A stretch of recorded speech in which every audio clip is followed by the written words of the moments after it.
4 दिन हो गए, पर शॉल का पता नहीं लगा। सेवक जी ने रेलवे स्टेशन पर पूछताछ की। डिब्बे में साथ बैठे एक परिचित यात्री से पूछा, पर पता नहीं लगा। पुलिस में रिपोर्ट और अखबार में विज्ञप्ति छपाने पर सोचा, पर लगा कि गांधी जी की दी हुई पवित्र शॉल थी। उसे पुलिस और अखबारी मामलों में फंसाने से उसकी पवित्रता नष्ट होगी। कोई चाबियों का गुच्छा या सूटकेस तो था नहीं, पूज्य गांधी जी की शॉल थी। सेवक जी हर दिन की तरह दरवाजे पर कुर्सी लगाकर बैठे थे, शून्य में देख रहे थे। सड़क पर कितने ही परिचित निकल गए, सेवक जी ने किसी को नहीं बुलाया, और दिन होता तो वे परिचित को देखते ही वहीं से बैठे बैठे जय हिंद उछालकर उसे रोकते। बड़ी चौड़ी मुस्कान से जाते, उसका हाथ पकड़ लेते और गौर आत्मीयता से कहते, ऐसे नहीं हो सकता, आप बिना चाय के नहीं जा सकते। पकड़कर भीतर ले जाते, चाय बुलाते और अलमारी से एक फाइल निकालते जिसमें वे अखबारी कतरने लगी थीं, जिसमें उनका नाम छपा था। इनमें वह कतरन भी थी जिसमें उनके बचपन में खो जाने पर पिता ने उनकी खोज में विज्ञप्ति छपाई थी।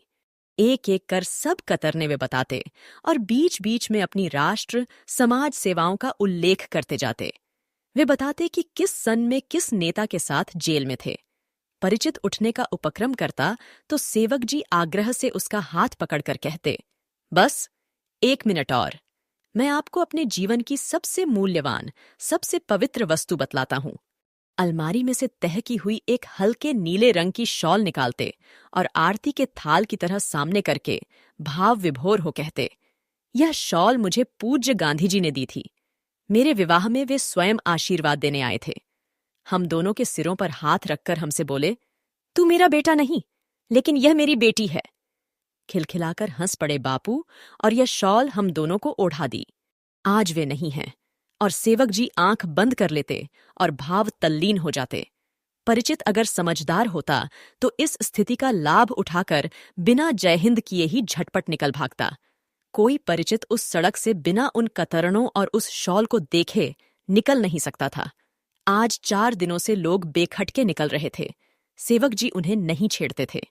सोचते रहते, उस घर में अब किसको क्या बुलाएं जिसकी श्री ही चली गई है। टाउन हॉल में शाम को सभा की घोषणा करता हुआ लाउड स्पीकर लगा तांगा निकला।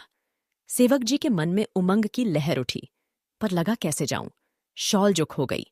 हर सभा में वे गांधी जी की शॉल ओढ़कर जाते।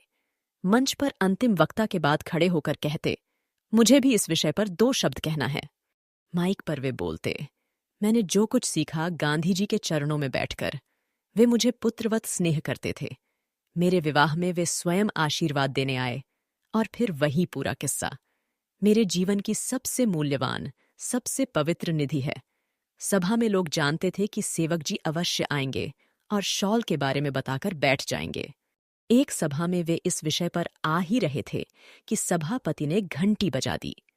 दोस्तों, ऐसे और भी इंटरेस्टिंग कहानियों के लिए मेरे चैनल को सब्सक्राइब करना मत भूलिएगा।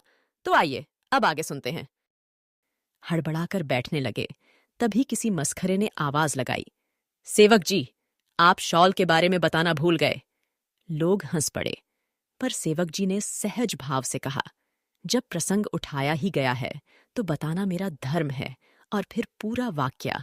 सेवक जी उस पीढ़ी के थे जिसने जवानी के आरंभ में सोच लिया था कि जीवन भर देश की स्वतंत्रता के लिए संग्राम करेंगे, पर स्वतंत्रता पहले आ गई, जीवन शेष रहा। अब क्या करें? यह तो सोचा ही नहीं था कि स्वतंत्रता प्राप्ति के बाद क्या करेंगे। जिन्होंने सोच लिया था वे सरकार चलाने लगे। कुछ विरोधी दल में आ गए। जो जीत न सके, सरकार में नहीं जा सके। वे बड़ी उलझन में आ गए। हारा हुआ राजा रनिवास में जाता है। सेवक जी अध्यात्म में आ गए, पर वहां मन नहीं लगा। वे लौट आए, पर अब क्या करें? वे पूरे जोर से सोच रहे थे। शॉल जीवन शक्ति ले गई। किस लिए जिएं? जिएं तो करें क्या? ऐसे जीने से मर जाना अच्छा।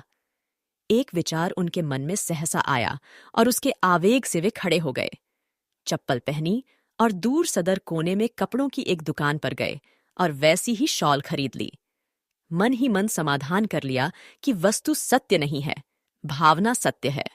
अब समस्या खड़ी हुई कि उसका नयापन कैसे मिटे। सेवक जी ने उसे पानी में डुबाकर सुखाया, उससे फर्श साफ किया, 2-3 दिन उसे ओढ़कर सोते रहे। अत्याचार से उसकी चमक दमक गायब हो गई। प्रफुल्लता लौट रही थी, पर ज्यों ही वे प्रसन्न होते, आशंका कूद पड़ती कि लोग समझ न जाएं। शाम की सभा तय थी। कई दिन बाद सेवक जी सभा की तैयारी में थे। कुर्ता और धोती निकाले, शॉल निकाली, मंच पर बैठे धुकधुकी लगी, कोई भेद न जान ले। कोई सहज ही देखता तो कांप जाते। इन्होंने शॉल का रहस्य भांप लिया। अंतिम वक्ता के बाद खड़े हुए, बोले, मुझे इस विषय पर 2 शब्द कहना है। उन्होंने माइक पकड़ लिया था। दिल धड़क रहा था और हाथ कांप रहे थे। आज पैरों को स्थिर करने का प्रयत्न करना पड़ रहा था। बोलना शुरू किया, मैंने जो कुछ सीखा है गांधी जी से, ये शॉल उन्होंने मुझे दी थी। बापू स्वयं।